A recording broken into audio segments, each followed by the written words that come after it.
اعوذ باللہ من الشیطان الرجیم بسم اللہ الرحمن الرحیم اللہم فقہنا فی الدین۔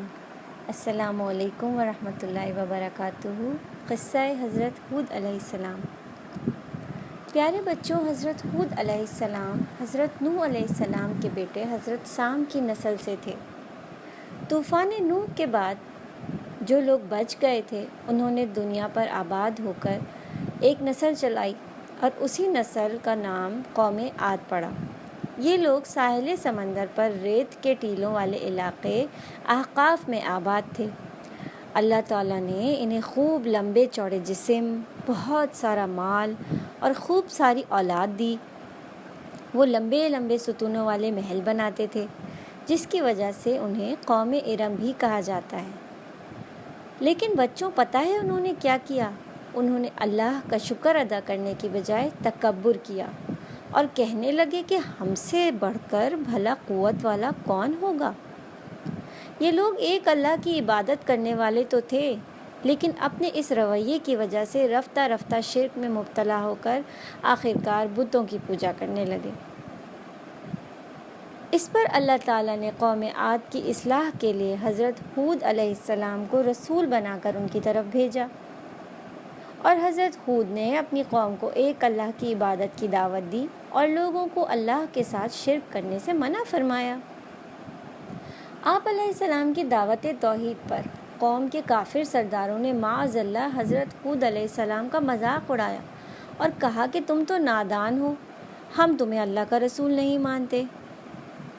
سرداروں نے اپنی قوم سے حضرت ہود علیہ السلام کے بارے میں یہ تک کہا کہ وہ تو تمہاری طرح کا عام سا انسان ہے، تمہاری طرح کھاتا پیتا ہے، سوتا جاگتا ہے، وہ بھلا اللہ کا رسول کیسے ہو سکتا ہے؟ وہ تو ایک عام سا انسان ہے، تم اس کی بات ہرگز نہ ماننا۔ یعنی ان لوگوں کے خیال میں انسان رسول نہیں ہو سکتے تھے، بلکہ اللہ تعالیٰ اس کام کے لیے فرشتے یا کسی اور خاص مخلوق کو رسول بنا کر بھیجتے تبھی وہ مانتے۔ اس طرح انہوں نے اپنے ساتھ ساتھ اپنی قوم کو بھی گمراہ کر دیا۔ لیکن حضرت ہود علیہ السلام ان کو بار بار سمجھاتے رہے، مگر افسوس کہ ان کے بہت سمجھانے کے باوجود بھی جب قوم عاد اپنی برائیوں اور کفر سے باز نہ آئی اور انہوں نے حضرت ہود علیہ السلام کی بات نہ مانی، تو اللہ تعالیٰ نے ان پر ایک بادل کی صورت میں عذاب بھیجا۔ جی ہاں، بادل کو دیکھ کر تو ہر کوئی خوش ہو جاتا ہے کہ اب بارش ہوگی اور ہمارا فائدہ ہوگا، اگر گرمی ہے تو گرمی کا زور ٹوٹے گا اور فصلیں بھرپور ہوں گی۔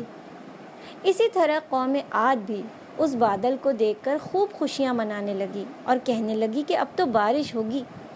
لیکن حضرت ہود علیہ السلام نے انہیں ڈرایا کہ دیکھو یہ اللہ کا عذاب ہے، اب بھی باز آ جاؤ۔ لیکن قوم اس بادل کو دیکھ کر خوشیاں مناتی رہی، یہاں تک کہ اللہ تعالیٰ کے عذاب کی سخت آندھی آئی۔ اور بچوں، آپ کو پتہ ہے وہ آندھی 8 دن اور 7 راتوں تک مسلسل چلتی رہی۔ ساری کی ساری کافر قوم اس آندھی میں ہلاک ہو گئی۔ وہ آندھی جس چیز پر چلتی اس کو ریزہ ریزہ کر ڈالتی اور انہیں بھی اٹھا کر ایسے پھینک دیا جیسے کھجور کے کھوکھلے تنے ہوں۔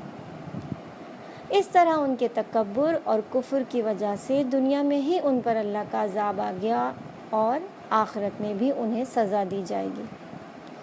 لیکن بچوں، آپ کو پتہ ہے کہ اللہ تعالیٰ نے حضرت ہود علیہ السلام اور ان پر ایمان لانے والوں کو اپنے خاص فضل اور رحمت سے آندھی کے عذاب سے بچا لیا، اور عذاب سے بچ جانے والوں نے اللہ سبحانہ و تعالیٰ کا شکر ادا کیا اور اپنی قوم کے برے انجام پر افسوس کیا۔ یہ سب لوگ پھر مدین اور شام کے درمیانے علاقے میں جا کر آباد ہو گئے۔ پیارے بچوں، کیا آپ سوچ سکتے ہیں کہ اس واقعے سے ہمیں کیا سبق سیکھنا چاہیے؟ جی ہاں، اس واقعے سے ہمیں یہ سبق سیکھنا چاہیے کہ شرک سے بچیں، اور جب ہم سے غلطی ہو اور کوئی ہمیں احساس دلائے یا اللہ کی رحمت سے ہمیں خود ہی احساس ہو جائے تو ہمیں استغفار اور توبہ کا کثرت سے اہتمام کرنا چاہیے۔ اس سے نہ صرف دنیا میں رزق، خیر و برکت اور خوشحالی آئے گی، بلکہ اس کا سب سے بڑا فائدہ یہ ہوگا کہ اللہ تعالیٰ اپنے اس بندے سے راضی ہو جائیں گے اور اس بندے کی آخرت بھی سنور جائے گی۔ جزاک اللہ۔ السلام علیکم ورحمۃ اللہ۔